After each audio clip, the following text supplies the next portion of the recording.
오늘부터 재개발 현장 탐방 스터디 책을 한번 읽어 나가 보도록 하겠습니다.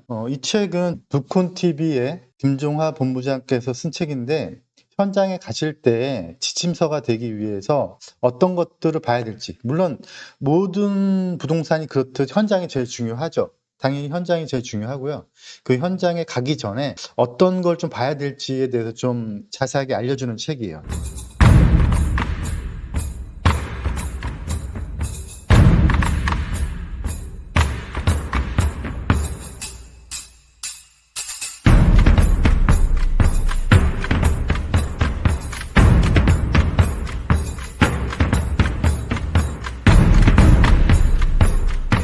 이 책을 지금부터 몇 번 나눠서 읽어보면서 책을 사서 보실 분도 있겠지만 이 영상을 통해서 좀 보시면서 이 책이 이런 내용을 담고 있고 그리고 재개발 투자할 때 이런 것들을 좀 주의해야 되는구나, 이런 것들을 좀 보도록 할게요. 책 내용을 좀 살펴볼게요. 우선 목차를 좀 보도록 할게요. 목차는 여러 가지 내용들을 담고 있는데 서문은 좀 지나갈게요. 서문 지나가고 이제 결과적으로는 재개발 재건축을 어떻게 바라봐야 될 거냐에 대한 문제가 있는데요.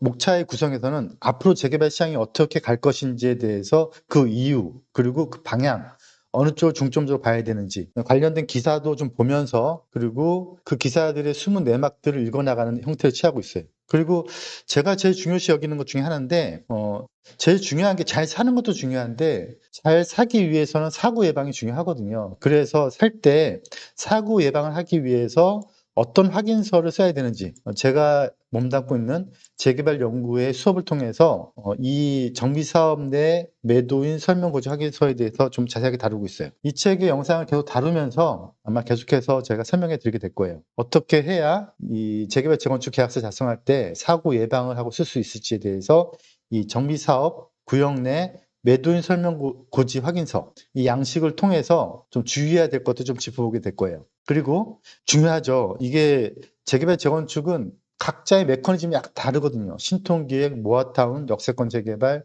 등등등 모든 것들이 좀 비슷하면서 좀 다른 구조를 가지고 있어요. 그래서 그런 기본적인 개념을 알기 위해서 구분 짓는 방법, 그 다음에 가장 핵심이 되는 게 뭐냐면 그 지역의 물건을 사셔야 되는데 그 지역의 물건을 살 때 그 토지 등 소유자의 범주에 들어가야 되거든요. 잘못 사면은 그 토지 등 소유자의 범주에 들어가지 못하면 조합원이 되지 못해요. 그래서 조합원이 된다는 것에 대한 의미부터 시작해서 결국은 이런 조합원이 되면 나중에 아파트를 받을 수 있는 분양 대상이 되는 거거든요. 그래서 분양이 대상이 되기 위해서는 분양 대상이 되기 위한 조건들을 좀 따져보게 될 거예요.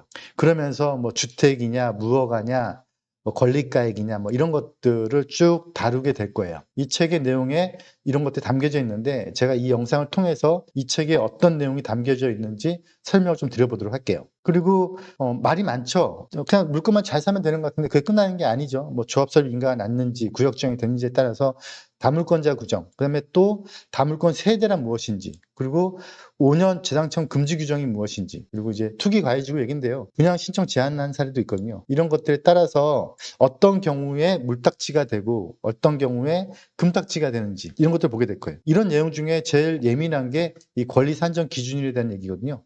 이 권리 산정 기준일이 어떻게 시작이 됐고 이게 지분 쪼개기나 신축 쪼개기에 대해서 어떻게 통제하고 있는지, 그리고 그 기준일들은 어떻게 나눠지고 있는지, 그리고 이거에 따라서 물건이 합해지기도 하고 분리되기도 하는데 합해지고 분리되는 거를 좀 고급스러운 말로 권리의 합산, 권리의 배제라고 부르거든요. 그 내용들을 이 책에서 담고 있어요.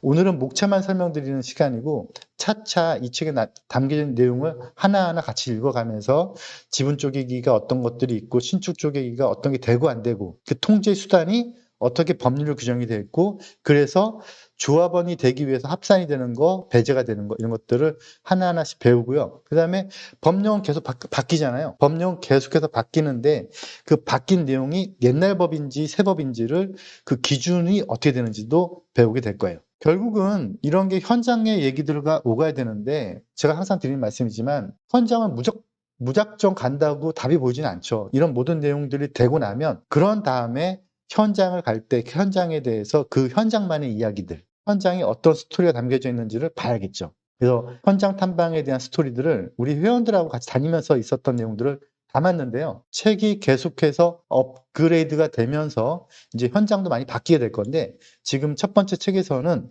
그동안 우리가 다녀왔던 내용들, 근데 이 내용들이 결국은 이론적 토대가 된 거죠. 그 위에서 말씀드렸던. 그래서 이런 내용들이 현장에 따라서 어떻게 움직이는지를 알려면 먼저 기본 베이스가 있어야 되는 거죠. 그래서 이 책의 내용을 한 개 한 개씩 훑어보면서 아, 이런 걸 주의해야 되겠구나. 그리고 계약서 쓸 때는 이런 걸 좀 조심해야 되겠구나.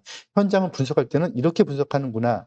라는 거를 이 책을 통해서 한 개 한 개씩 따져보면서 현장을 짚어보는 시간을 앞으로 여러 시간에 걸쳐서 한번 책을 읽어보는 시간을 가져보도록 하겠습니다. 이 책은 현재 뭐 교보문고나 예스입사에서 판매 중에 있고요. 그리고 미리 사서 보시면 도움이 되겠지만 만약에 안 사 보신다고 하더라도 이 영상을 통해서도 이 책에 담겨지는 내용을 하나하나 풀어가 보는 시간을 앞으로 가져보도록 하겠습니다.